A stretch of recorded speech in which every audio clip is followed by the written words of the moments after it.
கனடாவில் ஒரு தமிழ் குடும்பம். அந்த குடும்பத்தில் தாய், தந்தை, மகன், மகள்.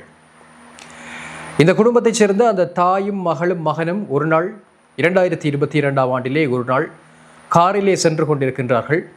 ஒரு ட்ரக்குடன் மோதி விபத்து சம்பவிக்கின்றது. மகளும் மகனும் சம்பவ இடத்திலேயே உயிரிழக்கிறார்கள். தாயார் வைத்தியசாலையில் அனுமதிக்கப்பட்டு பின்னர் சிகிச்சை பலனின்றி உயிரிழக்கிறார். இந்த விபத்து சம்பவத்தை அடுத்து ட்ரக்கினுடைய சாரதி கைது செய்யப்படுகின்றார்.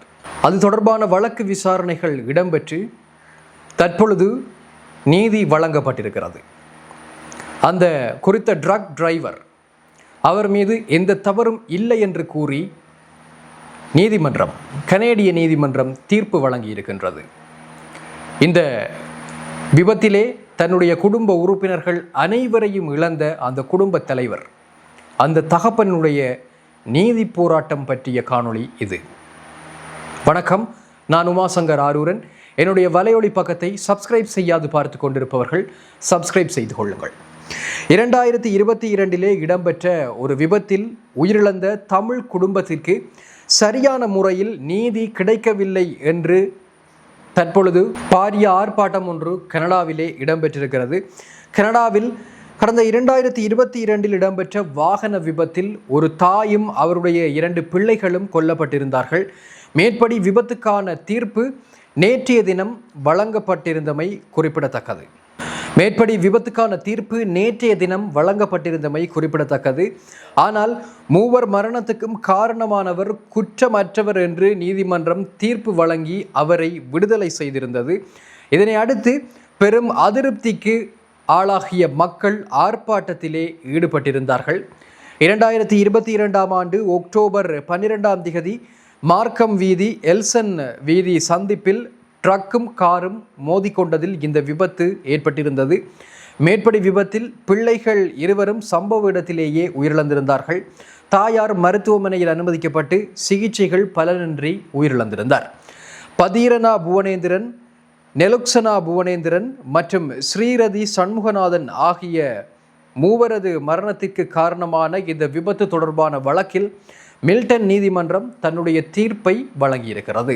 விபத்தை ஏற்படுத்திய அந்த வாகன சாரதி வாகனம் செலுத்துவதில் அனுபவம் மிக்கவர் எனவும், அதேவேளை காலநிலை காரணமாக நிலவிய அசாதாரண சூழ்நிலைதான் இந்த விபத்துக்கு காரணம் எனவும் தன்னுடைய தீர்ப்பு புவனேந்திரனுக்கும் அவருக்காக திரண்டிருக்கின்ற மக்களுக்கும் திருப்தி தராது எனவும் குறிப்பிட்டபடி குற்றவாளியை குற்றமற்றவர் என்று விடுதலை செய்ததோடு அவருக்கு எந்தவிதமான தண்டனைகளையும் வழங்காமல் விட்டமை பாரிய அதிர்ச்சியை அங்கு கூடியிருந்த மக்களிடையேயும் குறிப்பாக புவனேந்திரனுக்கும் உண்டு பண்ணியிருந்தது.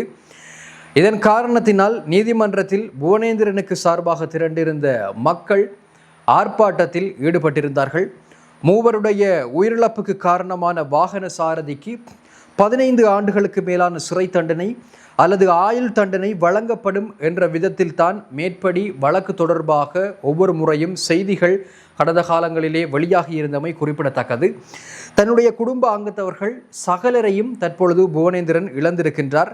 இந்த நேற்றைய வழக்கு குறித்தும் உயிரிழந்த தன்னுடைய மனைவி மற்றும் பிள்ளைகளுக்காக தன்னுடன் இணைந்து கொள்ளுமாறு அவர் ஏற்கனவே ஒரு அறிவித்தலை சமூக ஊடகங்களூடாக அறிவித்திருந்தார். நீண்ட காலமாக வழக்கு விசாரணைகளுக்காக தனித்துத்தான் அவர் நீதிமன்றத்திற்கு சென்று வந்திருக்கின்றார். அதேவேளை அந்த தான் தனித்து அங்கு சென்று வந்தது தொடர்பாகவும் தாயகம் சார்பாக அவர் செயற்பட்ட விதங்கள் தொடர்பாகவும் அவர் சமூக வலைத்தளங்களிலே அவ்வப்போது பதிவிட்டிருந்தார். இந்த நிலையில் கடந்த 17ஆம் தேதி விபத்தில் பலியாகிய தன்னுடைய குடும்பத்திற்கு நீதி கிடைக்கும் எனவும் தன்னோடு வந்து இணைந்து கொள்ளுமாறும் அழைத்த அவருடைய அழைப்புக்காகவே நீதிமன்ற வளாகத்தில் பெருந்திரளான தமிழ் மக்கள் திரண்டிருந்தார்கள் என்பது குறிப்பிடத்தக்கது. மீண்டும் மேற்படி வழக்கினை விசாரணைக்கு எடுத்துக்கொள்ள வேண்டும் எனவும் தமிழர்களை பிரதிநிதித்துவப்படுத்துகின்ற கனேடிய பாராளுமன்ற பிரதிநிதிகள் இதற்காக குரல் கொடுக்க வேண்டும் எனவும் இந்த ஆர்ப்பாட்டத்திலே கலந்து கொண்டிருந்த மக்கள் தெரிவித்திருந்தார்கள். இந்த வழக்கை பொறுத்தவரைக்கும் நீதிமன்றம் அந்த ட்ரக் டிரைவரை குற்றமற்றவர் என்று தீர்ப்பளிப்பதற்கு பின்னால் இருக்கின்ற சில முக்கிய சட்ட காரணிகளை தற்பொழுது பார்க்கலாம். நேற்றைய தினம் நான் பதிவிட்டிருந்த இந்த சான்று பொருட்கள், அதாவது யாழ்ப்பாணம் விரிவுரையாளர் கொலை வழக்கு தொடர்பான சான்று பொருட்கள் தொடர்பான காணொளியிலும் நான் சில விடயங்களை குறிப்பிட்டிருந்தேன். இந்த ரீசனபிள் டவுட் என்பது குற்றவியல் சட்டத்தில் பியாண்ட் ரீசனபிள் டவுட், அதாவது சந்தேகத்திற்கு அப்பால் என்கின்ற விடயம் முக்கியமானது.